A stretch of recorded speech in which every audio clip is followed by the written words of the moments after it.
you are deaf, dumb, blind, stupid, or probably poor. My name is Maxwell Jacob Friedman. You can hear all about me and my best friend Cody Rhodes at AEW Insider. What's up, peeps? We're back. As always, I'm your host, Lee Benson. Thank you so much for joining us for our YouTube edition of the AEW Insider. As always, we got a heck of a show. We've got who was pulled from Dynamite due to COVID last night. Chris Jericho and MJF did a killer promo.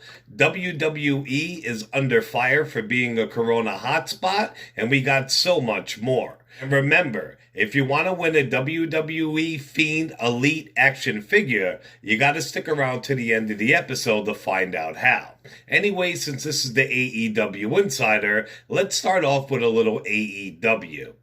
Well, the bad boy Joey Janela was pulled from Dynamite last night due to COVID concerns. It was said that he was around people who did have the virus, so there is no further news about it right now. If there is, I will keep you posted.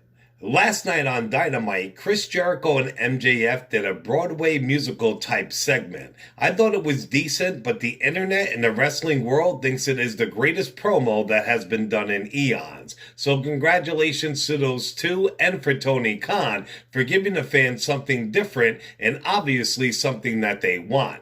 Jericho vs. MJF is going to be a great series of matches. I'm talking like epic. On to WWE.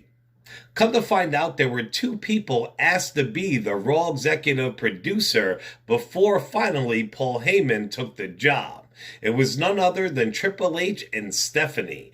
Both of them declined their job of running Monday Night Raw, and then it was given to Heyman. And we all know how that turned out. Pat McAfee returned on NXT last night. A mysterious person attacked a member of Undisputed backstage before their tag team championship match later on against Breezango. So since they could not compete, Only and Lorcan got their spots and they took full advantage of it. They beat Breezango for the NXT tag titles. The masked man appeared in a ring with them. When he unmasked himself, it was Pat McAfee. I am so stoked to see him back because that man did amazing in his in-ring debut a few months back against Adam Cole. I can't wait to see where this goes. Next Wednesday on NXT, it is Halloween Havoc, which is a very famous and very missed old WCW pay-per-view. I wish they used it for an NXT pay-per-view, but it's better than nothing. Announced is Dexter Lumis vs. Cameron Grimes in a Haunted House of Terror match. Knowing Lumis, this match should be great. I'm so glad that he made a speedy recovery. Dexter Lumis is a future star. WWE is coming under fire for being a COVID hotspot according to the Orange County Board of Health. WWE released a statement trying to cover their asses, saying that they're actually giving COVID tested, they're giving over 10,000, and they're taking the money out of their own pocket. Come to find out, it is said that 3 wrestlers who are currently working for the company were the ones who helped file those complaints about the working conditions during the COVID crisis. According to Wrestling Inc., there is an eternal belief that several trainees from the developmental program have made formal complaints about daily operations and protocols not being followed. It was previously reported by John Alba that face masks were not being worn prior to the second known outbreak in the company. There are also those who are frustrated within NXT because of COVID truthers. In the NXT program, according to Fightful.com, some of them are not wearing masks as a political statement. Wrestling Inc. also noted that WWE can't control how talent live their lives outside of WWE. That being said, if another COVID-19 outbreak happens in NXT, it could freeze fans from coming back. And it's funny how WWE can't control their lives when it comes to COVID or getting people infected or for a hotspot, but when it comes to them selling their own merchandise or having their own Twitch channels or being on social media, they got that on lockdown. Well, WWE's Hell in a Cell is this Sunday, October 25th. So I do have the current card and my predictions for it. Plus, the internet is ablaze. They have people who they think are going to be in matches. So we'll go over those two just for fun because they do sound pretty logical. The first prediction is Kevin Owens versus Aleister Black. I would love to see Aleister Black win. He's never gotten a proper main roster push, but just going against KO makes me very weary. KO is kick-ass and he wins a lot of the big ones. But as always, I'm going to go with the underdog. So my pick to win, if it does happen, is Aleister Black. And the second prediction match is Dominic Mysterio versus Seth Rollins versus Murphy. I really like the storyline and I like getting to see what young Mysterio can do. This match has a lot of variables, so I don't even know. I would say Dominic would win, but I think that his sister is going to get involved somehow. It's going to give Murphy the win, or maybe even Seth the win, and come to find out it was a ruse the whole time, and Murphy, Seth, and Mysterio's sister are on the team together. We'll have to see, but I'm going to go with Murphy to win this one. Alright peeps, let's get to the confirmed matches so far for the card. We do have Jeff Hardy versus Elias. If you ask me, this match should be a good one. WWE is pushing a promotion for Elias's album like big time. I thought the new album he was plugging was just a storyline, but it is legit and WWE is backing it to the moon. Even though Hardy is on his last big title run, I don't think he's going to win. So my pick for this one is Elias. We also have the SmackDown Women's Championship up for grabs. That's Bayley versus the Boss, Sasha Banks, in a Hell in a Cell. This match is going to kick ass, but I think it is going to be the first of many in the next coming months. Sasha always goes all out in pay-per-views, but a lot of times she ends up injured for doing so. I hope it doesn't happen to her this time. I love Bayley's heel turn and her heel title run.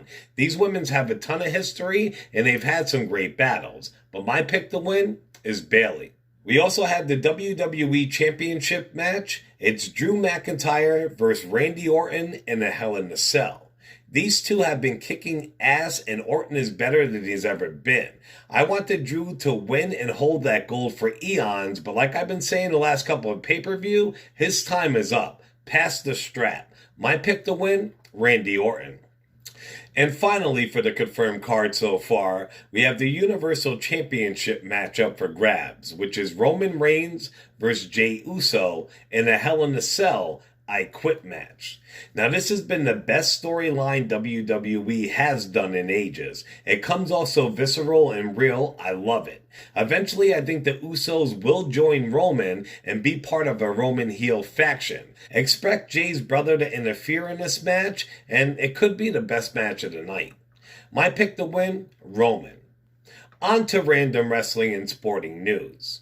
Matt Sydal did an interview with Chris Van Vliet today. He talked about his botched AEW debut and a lot more. It was a great interview. Check it out. Also, Chris Van Vliet is doing a live Q&A tomorrow, Friday, October 25th, 4 p.m. Eastern Time. So if you're a fan, definitely tune into YouTube and watch, and you get to ask him some questions. Now, there was a great horror documentary a few years back called In Search of Darkness. I mean, to me, it's the best that has come out in a long time, if not the best. Well, part 2 starts shipping next month. They have a regular edition, where if you pre-order it, you can legit get your name in the credit. And now ex-AEW champ, aka La Champion Chris Jericho, does star in the sequel, and he has his own limited edition of the movie. It's got a Chris Jericho Shadow of Darkness poster, plus a bunch of bonus stuff, and you also get your name in the credits. The regular version of In Search of Darkness 2 is $70, and Jericho's version is $80. You have until October 31st at midnight to pre-order it, and it will be shipping November 2020. And finally, Eric Andre has a new season of his show coming up. It's season 5 of the Eric Andre Show. It premieres this Sunday, October 25th on Adult Swim. Well, he had a John Cena as a guest on the show, and they did a stunt that went horribly wrong. Andre said, "John Cena did the stunt right, but we prepped for the stunt wrong. That metal shelf came over and clocked me in the head, and I got confused. I went to the hospital with a concussion." Now, if you have not seen his show, trust me, it's a must-see. It is so fucking hilarious and obscene, you're going to say to yourself, what the fuck am I watching? But it's great. It's one of my personal faves, so check it out this Sunday. Alright, peeps, well that wraps it up for this episode of the AEW Insider. Remember, if you want to win a WWE Elite Fiend action figure, you could do it one or two ways. You could simply go to our Facebook, we're under the AEW Insider, and just join our group. Be part of our community. Besides that, you could stay right here on YouTube. Make sure you're a subscriber first, and you can like, share, and comment on any video. So go to the AEW Insider on YouTube, be a subscriber, like, share, and comment, and boom, when we hit 300 subscribers, I will be doing a random drawing for the WWE Elite Fiend action figure. And we're already at 287. So share the shit out of this video, spread the word so we can get up to 300, and I can get the prize out to the peeps. Remember to show us some love on all major podcasting platforms, also on Facebook and YouTube under the AEW Insider, and on Twitter under the AEW Insider 1 as a number 1. Check out all our social media. I'm posting wrestling stories, gossip, content, the dirt sheet all day, every day. So check out our Facebook and Twitter so you can stay up to date on all the current wrestling going-ons that's happening in the world. All right, peeps, as always, I'm your host, Lee Benson. Thank you so much for joining us for our YouTube edition of the AEW Insider. Ciao.